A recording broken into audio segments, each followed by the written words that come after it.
is that we constrain ourselves to using already existing national statistical data. Что мы делаем? Мы используем уже существующие коды, которые присутствуют в экономических, статистических методологиях и данных. This is very important because governments trust their own data, usually. Это очень важно, потому что каждое государство доверяет только своим статистическим данным обычно. But this is a very big constraint to us because, as we all know, that many of the activities of the creative economy do not appear in the national statistics. Но это также затрудняет процесс, потому что мы понимаем, что те определения, которые даны в статистике, не всегда соответствуют тому, что значит креативная экономика вообще в принципе, поэтому это очень сложно измерить. So very simply what we have to do is to go back into the very detail of how the statistics are collected and rebuild some of the categories for data. Поэтому что мы делаем? Мы углубляемся как можно глубже в существующие данные, пытаемся вытащить из нее и перестроить на основе имеющихся данных, подобрать то, что больше всего подходит под глобальное понятие мировой креативной экономики на уровне того, что у нас есть. However, the result that we get is always an underestimate because there are many activities that simply aren't measured in any way at all. И это всегда недооцененные показатели, потому что по сути в каждой системе, в каждом государстве всегда есть какие-то пробелы тех активностей, которые происходят на самом деле в креативной экономике, но они нигде не существуют со статистической точки зрения. And in the early days, when people were looking at these, trying to do this, they said, "Oh, we will then make an estimate of the size of the sector." But people always turned around and said, "Oh, you're just making it up." И поэтому, когда Великобритания только начинала первые шаги и столкнулась, в принципе, с той же самой проблемой, с которой мы сейчас сталкиваемся, они сказали: окей, хорошо, давайте возьмем хотя бы приблизительное понимание, хотя бы объем, из чего состоит креативная экономика, забыв о том, что очень многие несоответствия, хотя бы хоть какое-то представление иметь. И, конечно, очень много было критики, что вы сейчас это все придумывали нам, что вы нам показываете. So, what we have found as effective is to know that what we are measuring is actually real, but it's an underestimate. And of course, you can always then explain that actually it is bigger than we said, which is a powerful statement for politicians and policymakers. И на самом деле это даже помогает, потому что когда вы говорите политикам, посмотрите, вот это то, что у вас то, что мы измерили, это уже не очень мало на самом деле. А представьте, если бы были все показатели в порядке, мы могли бы измерить еще больше, но мы не можем этого сделать, потому что, у нас нет инструментов для этого. First, of course, we will then argue that the government needs to do more to collect information on this sector. But second, the government is always going to be behind the curve. Let me just give one example. И на самом деле мы, конечно, всегда можем аргументировать и государству говорить о том, что собирайте всегда данные, делайте это аккуратно и делайте это в ногу со временем. Но они всегда просто, государства по умолчанию будут немножко на шаг позади. Just to illustrate this problem, and also the fact that it's not Kazakhstan that is behind the curve, but even the USA and Europe, etc. One of the largest areas of the cultural economy is the video games industry. But if you look at the national statistics, even of the US, the video games industry does not exist.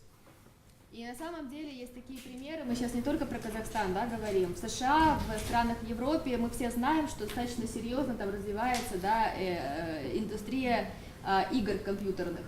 А если посмотреть на статистические данные, то ни в США, ни в Европе этой индустрии в принципе практически не существует. But we know from collecting information from the major firms and looking at their turnover, looking at those sales, and also doing detailed research on the number of people that they employ, we know this is big. And in fact, the industry recognizes that the video games industry, which is just games, is bigger than Hollywood. На самом деле, да, мы почему это знаем? Ну просто мы это чувствуем, потому что мы видим это каждый день, да, что происходит с компьютерными играми. Мы разговариваем с компаниями, которые занимаются, да, работают в этой сфере, с людьми, которые разрабатываются, да, софтами. И мы понимаем, что, да, собирая данные от них, что на самом деле вот эта вот компьютерная, как бы, индустрия компьютерных игр больше, чем Голливуд, по сути. And it's the pace of change that's important here. When I first started doing research as an academic 30 years ago, I proposed to do research on the computer games industry, and everybody said, oh, that doesn't matter, that's not important, and it's become very, very important. So the rate of change is characteristic of many areas of the cultural economy. На самом деле, о чем он говорит, что из-за того, что это очень быстро изменяющаяся сфера, нам нужно каким-то образом очень как бы чувствительно реагировать на эти изменения, потому что 30 лет назад, когда он предложил сделать исследование по как бы анализу рынка компьютерных игр, ему сказали, это вообще как бы, ну это несерьезно, о чем ты говоришь, а теперь посмотрите, какие результаты. So that's why we've gone to this trouble to try to go into a lot of detail to produce statistics that governments will be happy with, to comply with international comparative arrangements. It becomes a lot easier to convince people that this is something that is important, that matters, but also that it's the figures we have underestimate. But we need to invest more time and effort into finding out more about this sector. И даже уже несмотря, что на протяжении там 30 лет Великобритания активно над этим работает, из-за того, что этот сектор очень быстро изменяется, они все равно за ним не поспевают, потому что ту информацию, которую они собирают, они все равно всегда на шаг назад, да, и это очень важно помнить, когда мы говорим о креативной экономике, это постоянная сфера изменений. And finally, the actual methodology we put up at the beginning, Dana put up at the beginning there, the framework for cultural statistics for UNESCO is, it tells you about how to do the approach there. The academic papers that I've written are all available free online. It's a public resource to share and improve this methodology. И на самом деле сейчас существует очень большое количество информации, способов, да, оценки креативной экономики, разных способов методологических, и это все в доступе, да, Дана показывала вам в самом начале несколько репортов, да, это все те как бы документы, из которых можно подчеркнуть очень много, если кто-то вдруг из вас захочет заниматься, да, какими-то более узкими направлениями исследовательской деятельности. Это все есть, у него есть тоже публикация, которая находится в доступном доступе.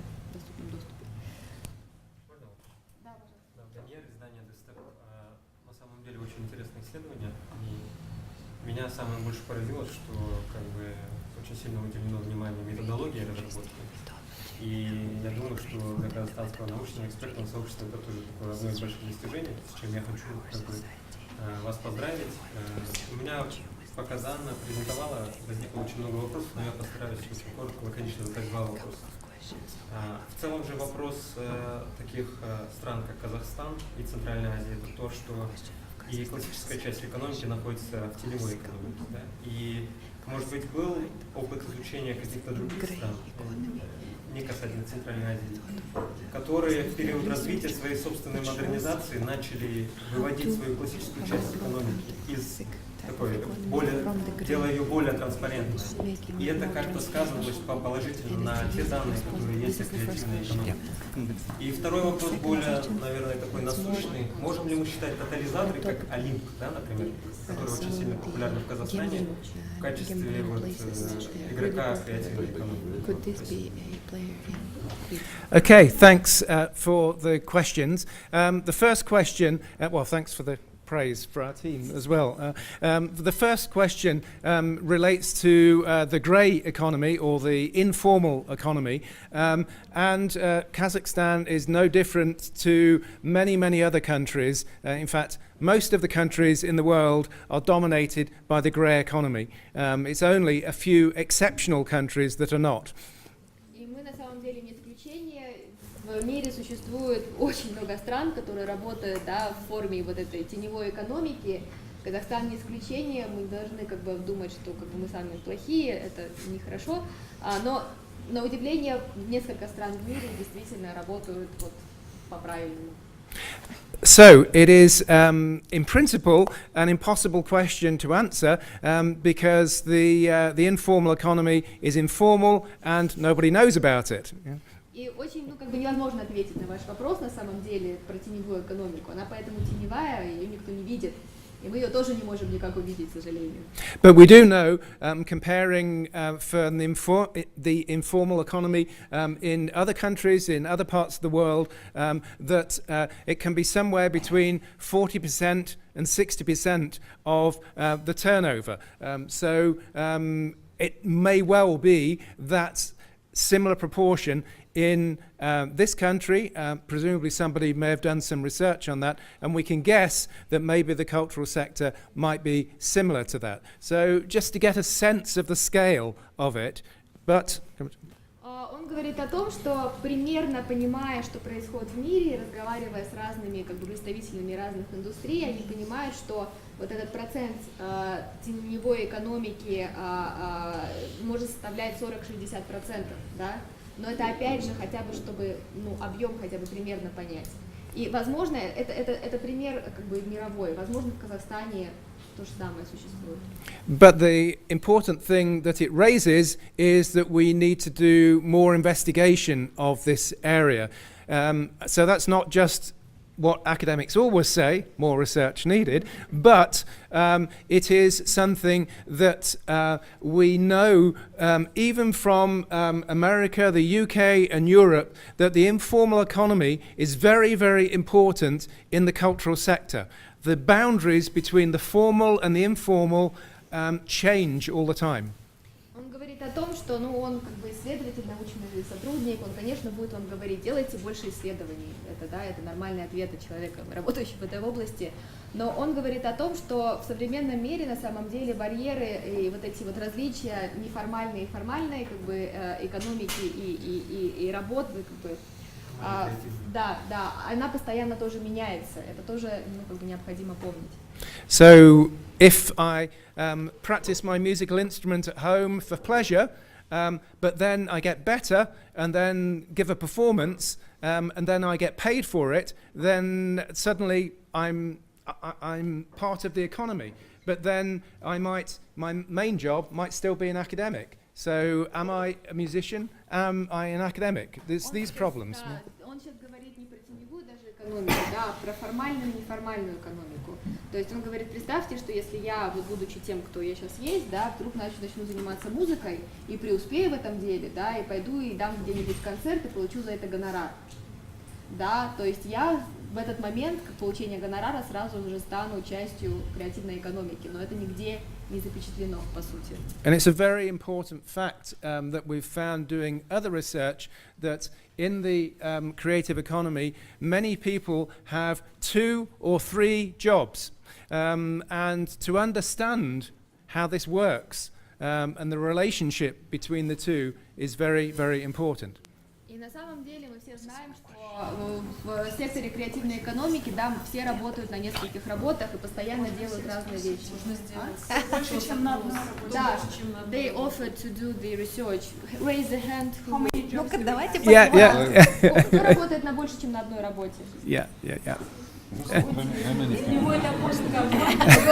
Кто так говорит, налоги не платит. Вот Юан спрашивает, а кто поднимет руку, кто себя чувствует частью креативной индустрии?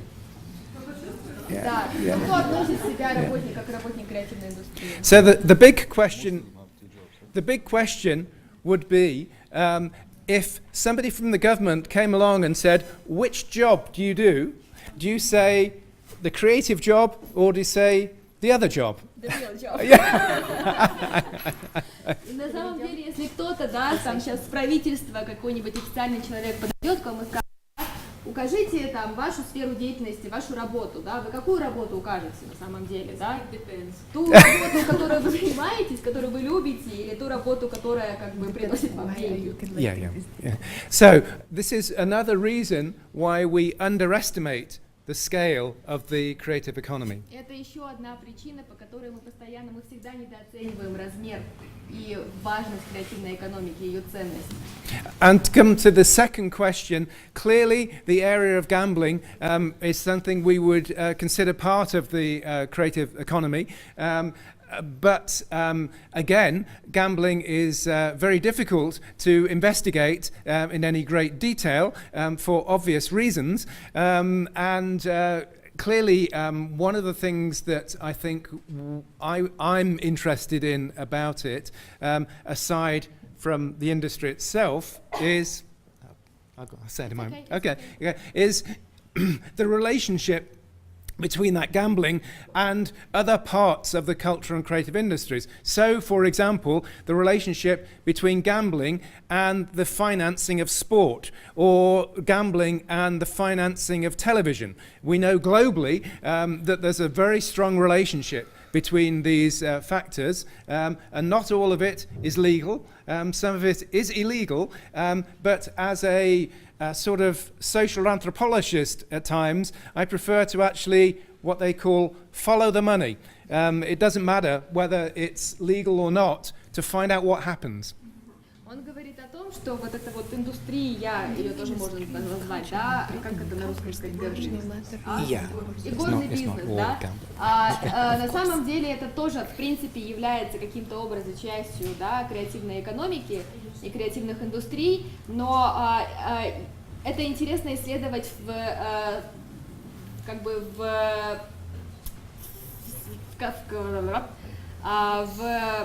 соотношении с тем, например, да, что происходит с игровым бизнесом и спортом, да, и каким образом финансирование между собой каким-то образом влияют, да, либо игровым бизнесом и телевидением, да, или, например, мы все знаем, что онлайн очень много всяких разных, да, игровых вот этих вот штук, да, и когда ты занимаешься исследованием таких вот видов, да, он говорит, у него есть такое правило, следуй за деньгами, да, легальный это бизнес, нелегальный, для вот этой вот как бы цели, да, узнать вообще, что происходит, иногда легальное и нелегальное не имеет значения, да, мы как исследователи, как ученые в этом смысле, да, должны просто понять, что происходит, да, и исследовать вот это вот и ту сторону медали.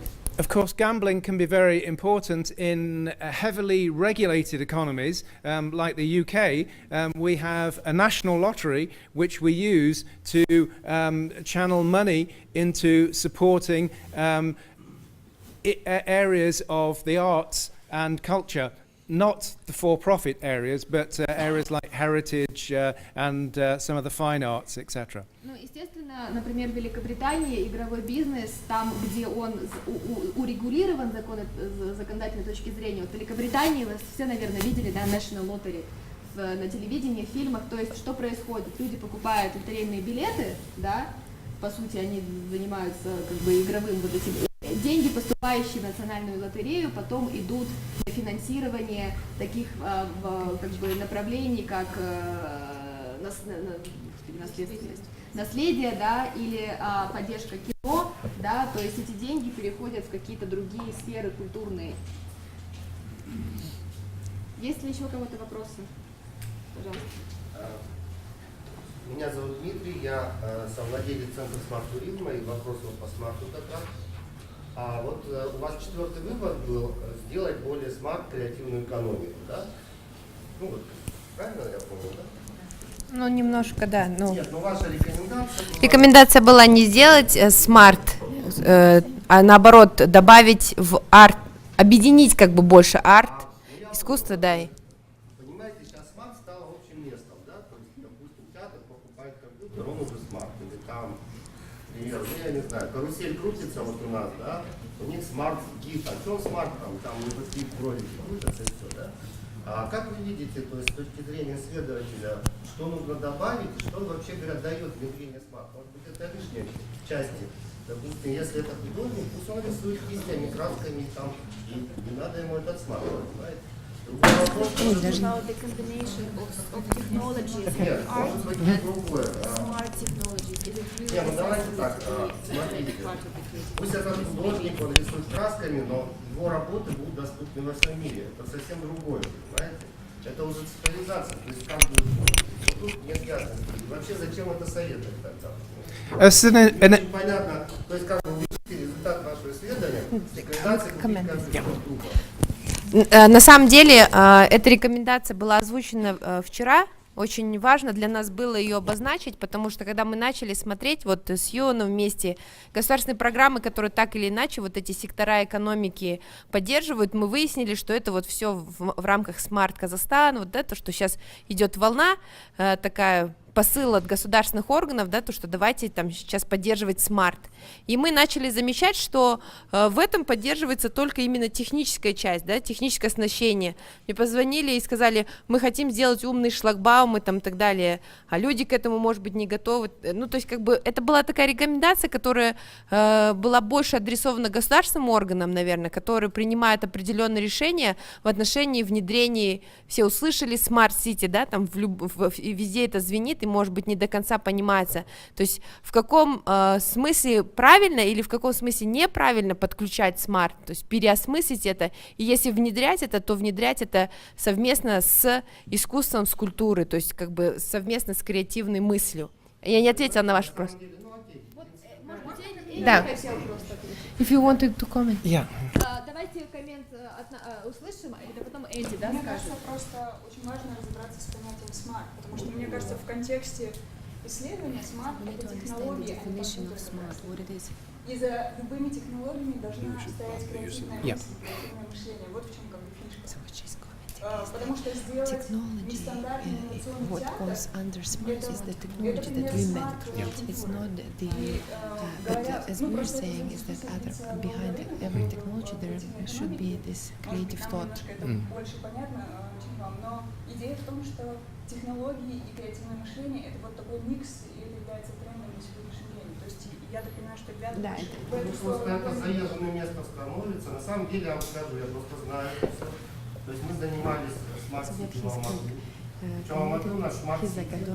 Можно скачать на аудио.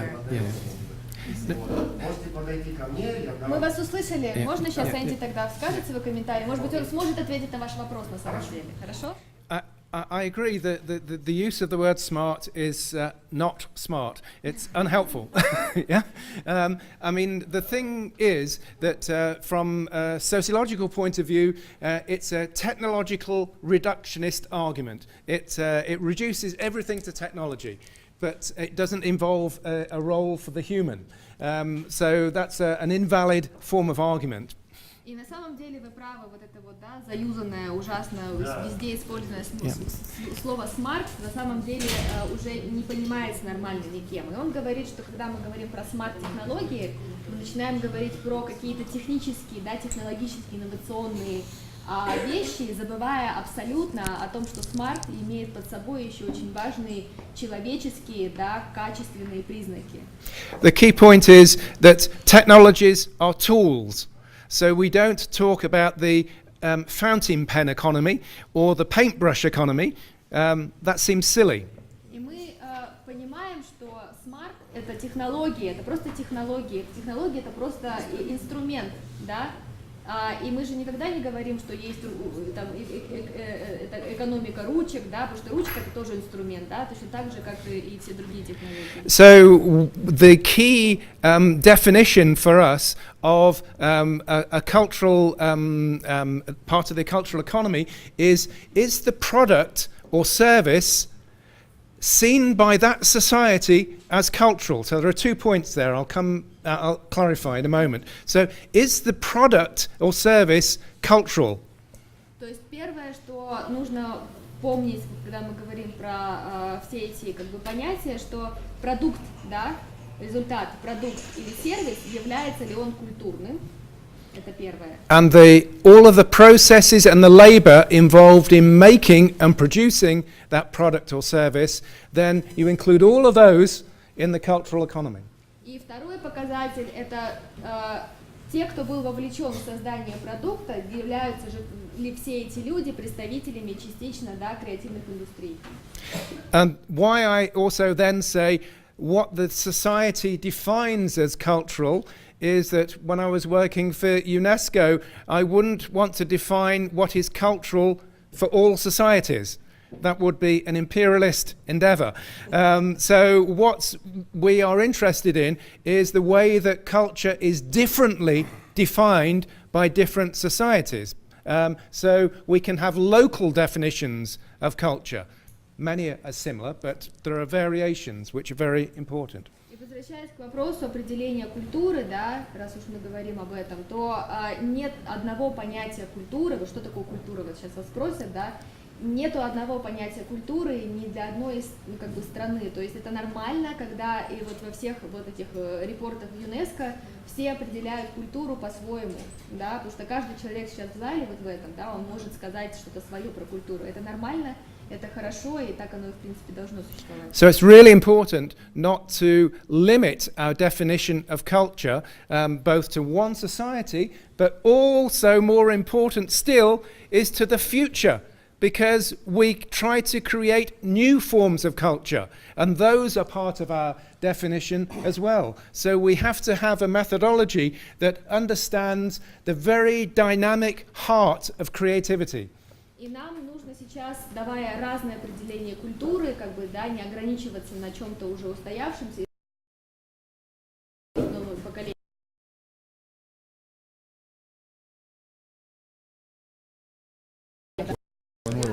Сейчас, девушка, sorry. Sorry, just a very quick comment about this issue of culture and technology. It's important you keep a simple message about what we're talking about, because politicians need simple messages. One way of looking at this is think about your phone. Remove all your apps from your phone. It's a piece of technology. Add the apps, you get the creativity. It's useful. It's something people want to use. So that's one way to think about it, that everybody uses a smartphone. I'm sure everyone in this room does. It's what the creativity brings, uses the technology to make something which is useful. And I would also like to support Andy in his statement about smart. I think we should be removing it from the language because it just confuses everybody. Юан говорит о том, что нам нужно упрощать вот этот наш как бы способ коммуникации, особенно когда мы говорим про культуру и про бизнес, про культуру и про технологии, особенно когда мы говорим с властимущими людьми, да, потому что они не совсем разбираются в этих вещах. И он говорит: представьте, да, у нас у каждого есть свой смартфон, да, свой телефон. Вот когда вы просто уберете все вот эти вот аппликейшены, все приложения с этого телефона, вы получите просто кусок технологических, да, каких-то, ну, как бы просто технику, да, получите. Как только вы добавляете туда все эти аппликейшены, да, это та часть, что является уже креативностью. И он, этот, да, кусок технологии, да, просто он приобретает тогда совершенно другую ценность. Девушка, пожалуйста.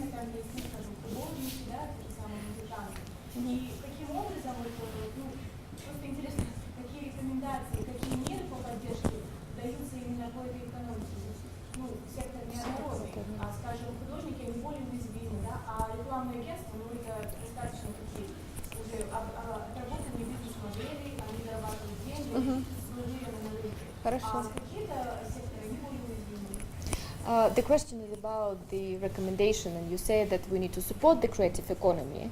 And how to support the creative economy when the whole kind of a complex understanding of the creative economy is really difficult, because there is a musician, there is advertising agencies, and the support should be very different. And what would you suggest? Yeah. All areas of economy and society are difficult. That doesn't stop us from the challenge of engaging with them. And I think we need to understand the complexities of the creative economy and the diverse responses we need to make.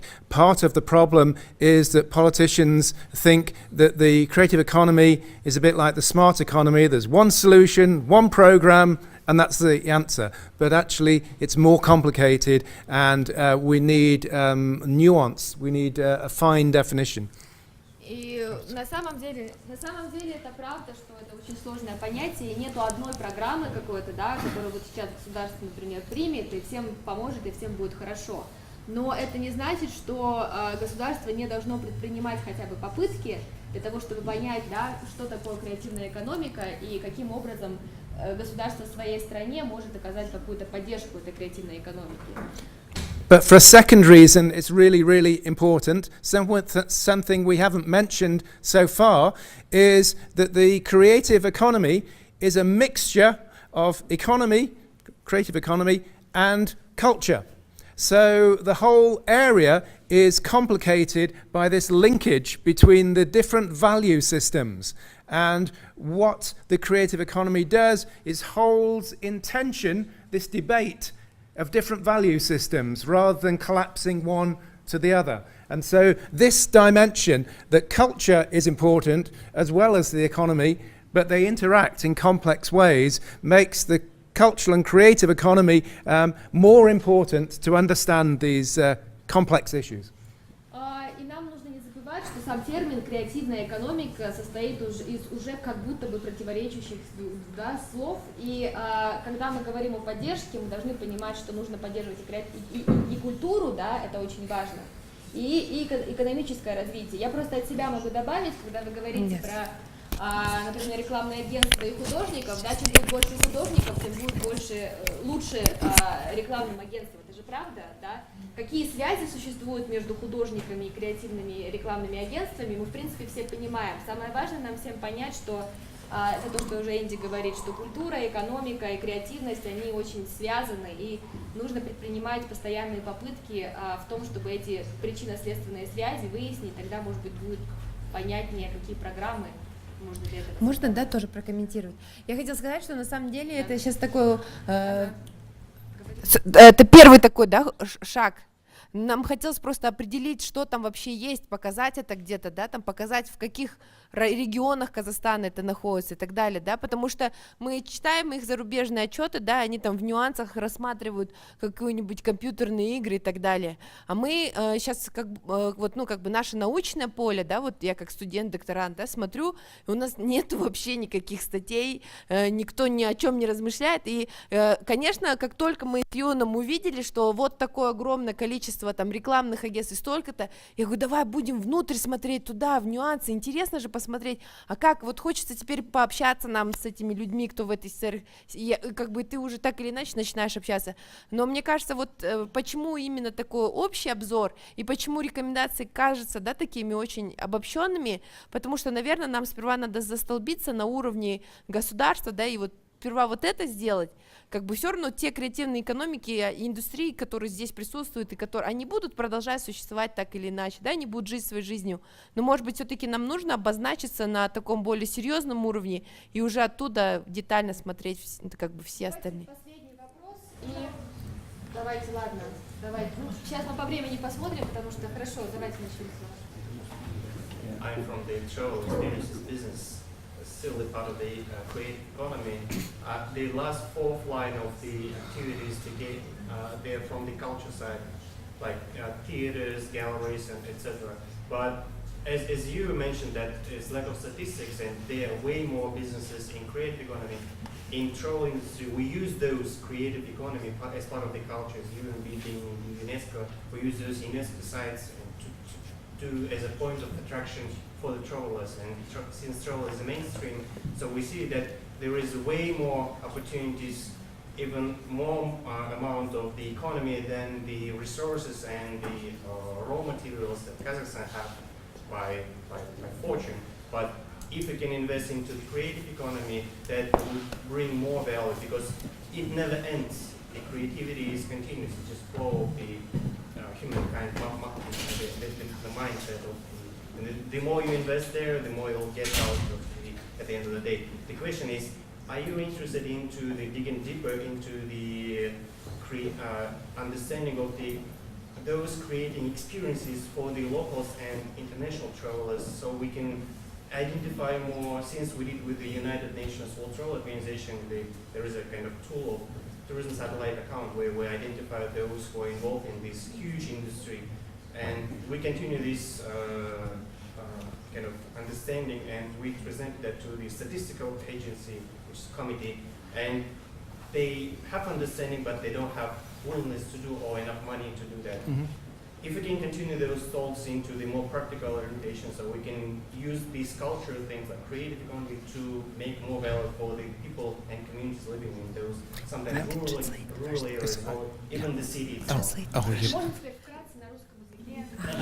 He's gonna speak in Креативная экономика, вся культура и все, что мы изучали, на самом деле только кусочек из того, что может быть вовлечено в индустрию путешествия, из этой индустрии, из туризма. Соответственно, мы тоже делали некоторые исследования и донесли до комитета статистики, что там на самом деле намного больше. Но идея такая, что вот этой креативной части и экономики, то есть культурной части, и то, что можно привлечь или показать местным или иностранному туристу, это может посчитано и быть по объему больше, чем вся индустрия ресурсов, там, нефть, газ и все остальное, что у нас есть.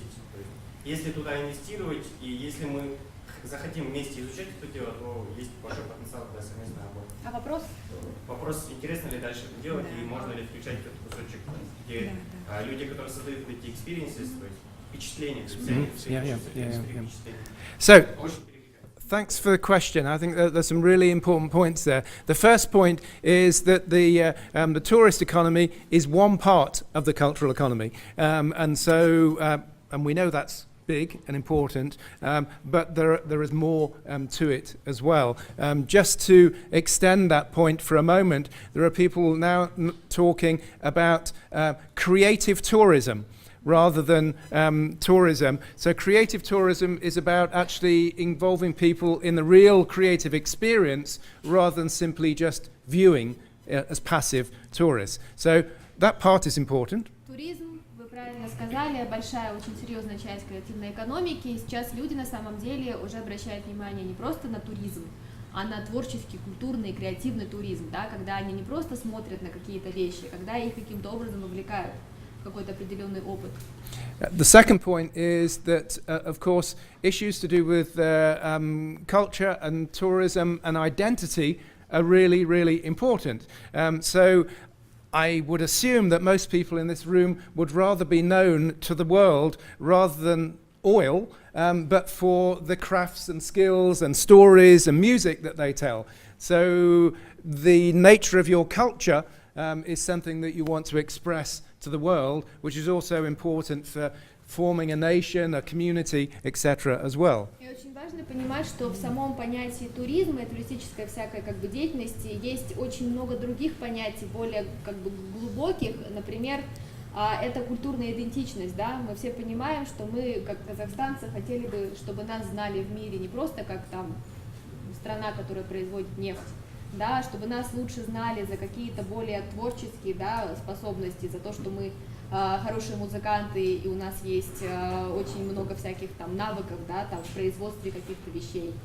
And the third point is about your suggestion about creative satellite accounts. I guess satellite accounts are a way of saying, here's something that wasn't counted in the original national statistics, and here's something that we can bring in there to show how important they are.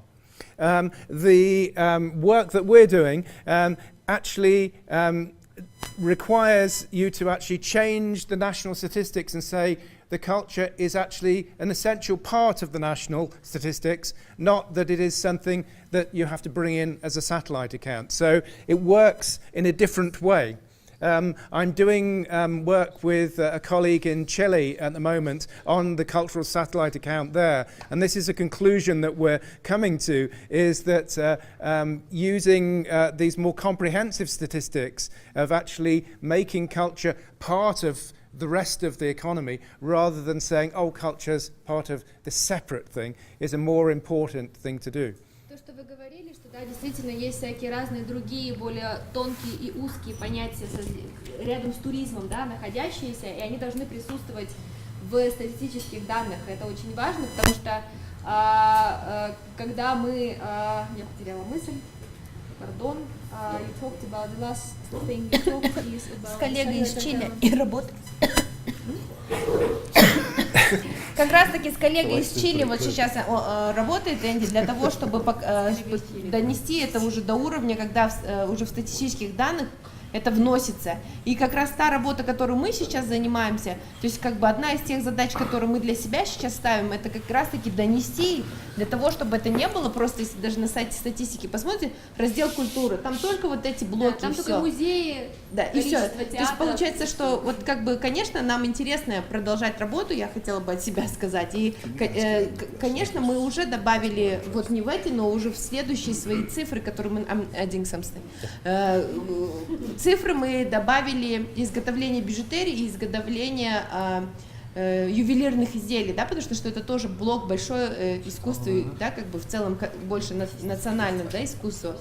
И мы готовы продолжать, потому что мы взяли эти 40 за базу, и там, конечно, очень много, и даже у них там, да, как бы в Европейской комиссии, в других этих, они постоянно ведут споры, что входит, что не входит.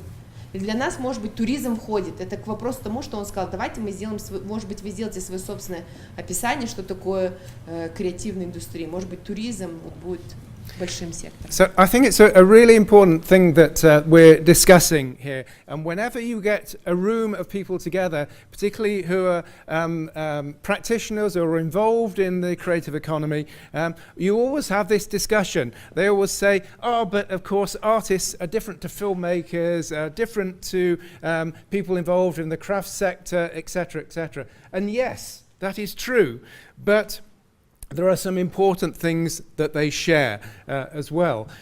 So I think it's really, really important that we reflect the question back to you and to say, okay, a government minister is sitting here and they have got a fund of money.